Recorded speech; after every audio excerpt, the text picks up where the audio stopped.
আপনারা জানেন আমাদের দল, আমাদের প্রিয় দল, যেই দলের জন্য দীর্ঘ 17 বছর আমরা লড়াই করেছি, সংগ্রাম করেছি, আমাদের নেত্রী সংগ্রাম করেছি, সেই প্রিয় দল কিছুদিন আগে একটি নমিনেশন ঘোষণা করেছেন। সেই ঘোষণাটি ছিল আমাদের দলের মহাসচিব বলেছেন এটি প্রাথমিক ঘোষণা। এই ঘোষণায় পরিবর্তন আসতে পারে, পরিবর্তন হতে পারে, নতুন করে সংযুক্ত হতে পারে।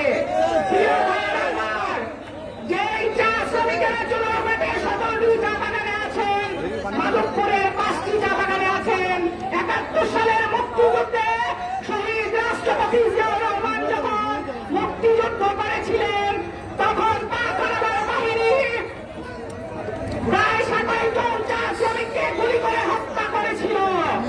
সেই সময়ে আমার পিতা মুক্তিযুদ্ধে ঝাঁপিয়ে পড়েন, আমার পিতামহ শাহাদাত বরণ করেন। এই চা শ্রমিকদের বাঁচাতে, দেশমাতৃকাকে বাঁচাতে আমার বাবা সেদিন মুক্তিযুদ্ধে গিয়েছিলেন।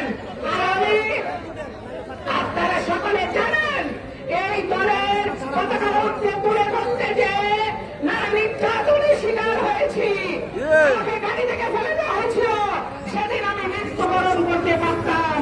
আমাকে গ্রেফতার করে কাশিমপুর কারাগারে আটকে রাখা হয়েছিল, নানা নির্যাতন করা হয়েছে। আমাকে কোর্টে প্রডিউস করার আগে আমাকে একটি দরজা জানালাবিহীন রুমে সারা রাত বসিয়ে রাখা হয়েছে। অনেকবার গ্রেপ্তার হয়েছি।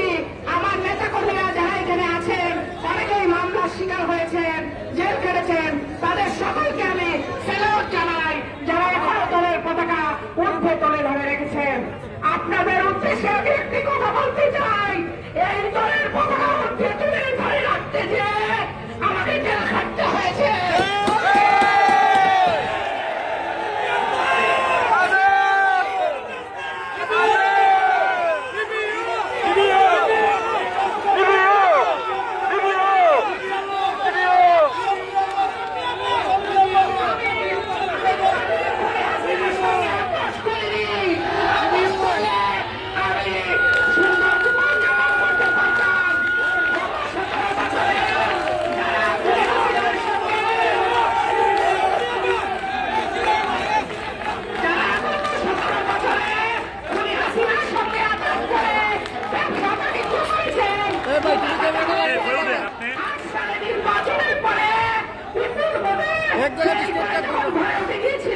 নেতা কর্মীদের কথা চিন্তা করেন নাই, নেতা কর্মীরা নির্যাতনের শিকার হয়েছে,